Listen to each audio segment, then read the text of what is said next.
Yo, what's up, guys? So it always surprises me when a contender for number one Tweek goes down, especially earlier in a bracket. But when I saw Nairo do it and how convincingly he was able to take the set, I really knew I wanted to break down a few key moments, especially when it comes to how he edge guarded. So we start off with them in neutral, and Tweek starts to get these hits, but Nairo counters back, just getting this nair by the edge. This is going to send him off, and he immediately forces him high by just sort of jumping towards him, and Tweek wants to get out of dodge, so he jumps up. And now Nairo sees Tweek up there on that bike, and he goes for that up air, and it forces Tweek to air dodge, simply because if he gets caught by that up air so high in the air, he's going to get killed. And so that allows Nairo to go for a second up air and cover all of his different drift options. Because if you notice this up air, the way that it's spaced, if Tweek decides to drift not at all, he's going to get caught right here. And if Tweek decides to drift in, he's going to get caught by this end. And so what this is going to end up doing is forcing Tweek to either get hit or drift out. But the fact that he already used his air dodge means that drifting out could almost be a death sentence at this point, because his bike is on the stage right here. And so he doesn't really have very many good recovery options, unless he were to get lucky and be able to land on that platform. So now that he gets caught here, Nairo sends him back up into the air, goes for another one, and he does end up landing on that platform. But Nairo grabs the bike, throws it up, forces that air dodge, but interestingly enough, the bike sort of acts as its own frame trap in that, yes, he air dodged it once, but it's going to come back down and hit him again. This is going to set Nairo up for some clean edge guarding. First, he goes for that side B because it's just at the perfect range to hit Tweek, send him off to the side. First, he goes for that side B because it's the one thing that's going to be able to reach Tweek from the range that he's at. And he's actually going to end up connecting just for a little bit more damage. And then he comes out here with this back air, and what this back air does is he's trying to force Tweek away so that he can't immediately up B. And then after he does that, he's going to be able to try and edge guard. Of course, Tweek gets the timings right and lands that up B, lands that get up attack. And now you see Nairo just sort of playing around, and he's leaving that bike there, so that now when he gets this grab, the bicycle's just going to stay sitting here, and Tweek's not going to have it for recovery. And because of that, he's going to throw him right off stage again, and go for a similar option. This time, because he's sort of conditioned Tweek not to recover from here with that back air, he's going to instead drop zone nair. He's going to cover all of this vertical space, which is the only way that Tweek can go. Because if he wanted to recover this way, his only way would be using the bicycle, which he doesn't have. It's just sitting right here on stage. So instead, we get to see Nairo taking him out with that drop zone nair. Here's another situation of just smart things that Nairo does to get this kill on Tweek, in which he ends up landing this parry. Now, this parry is actually very important in this situation because of a certain mix-up that Wario has.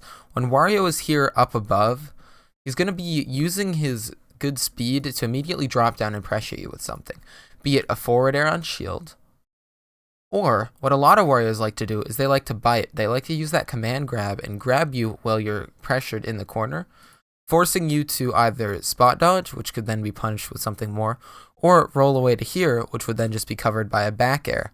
And so goes the sort of decision tree.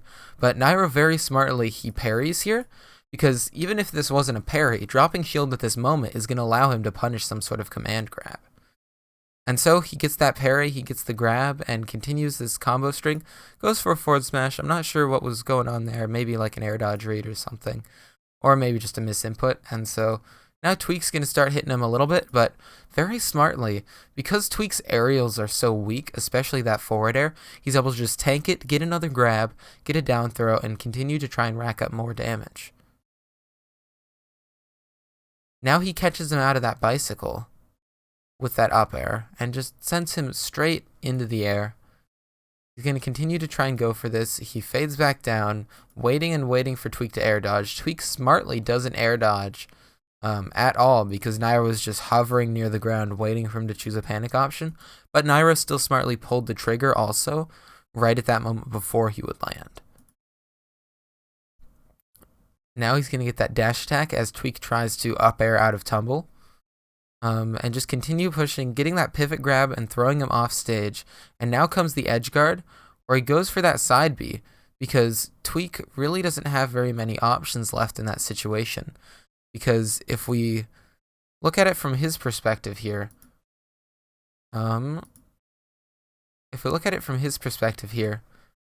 he can either fast fall down below, and then end up getting, like, trying to recover low against Palutena, which is going to be really rough.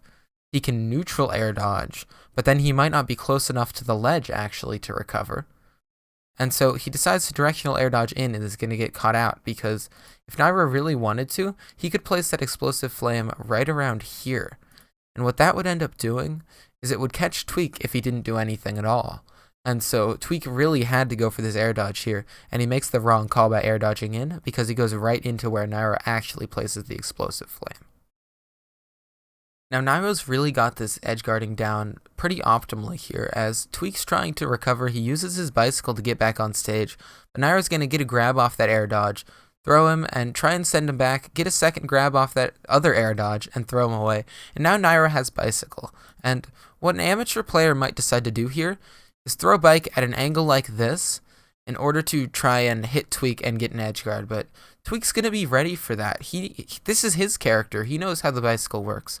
So Nairo instead wants to completely factor this out of the equation and use it instead to cut off his opponent's options.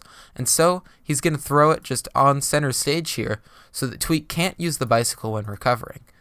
As you can see, he just throws it off, and he goes for that down tilt because he can't really go for anything else because he's taken the time to throw the bike.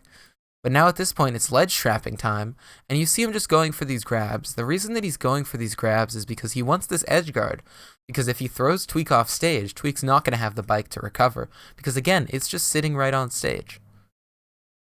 So he's fishing a little bit, but he's going to end up getting it eventually and just throwing him right off.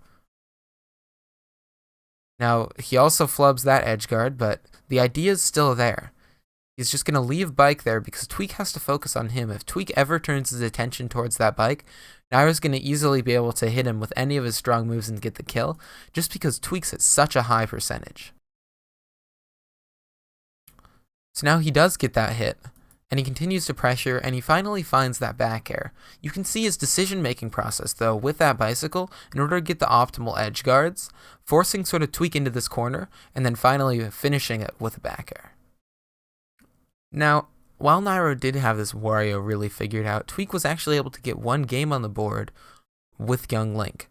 But Nairo smartly was able to adapt to that and find his own great ways to counter the character. Most of them actually consisting again of this amazing edge guarding that Palu has. As you can see here, he throws him off stage, and he just drops down. And if he had gone for a forward air there, Tweek would have had to air dodge. And so that's exactly what Tweek does. But that allows him to then come up with his nair. Tweek could have possibly upbeat early, but that's extremely risky.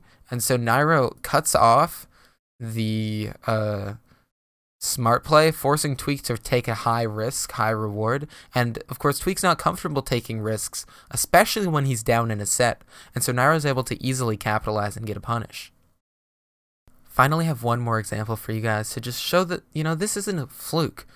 Nairo's consistently able to beat him, especially off stage, in which Tweek goes for that back air, but only the first hit connects, and Nairo goes for the neutral air before the second one happens. That way, Tweek's not able to throw out a fast aerial like a nair to try and stop him from jumping out a shield. So he gets the neutral air, and he sends him off stage, and right here, again, he does the smart thing. He forces Tweek to air dodge, just hovering around this area where at any time he could poke with the extremely fast forward air, and Tweek just sort of has to read it.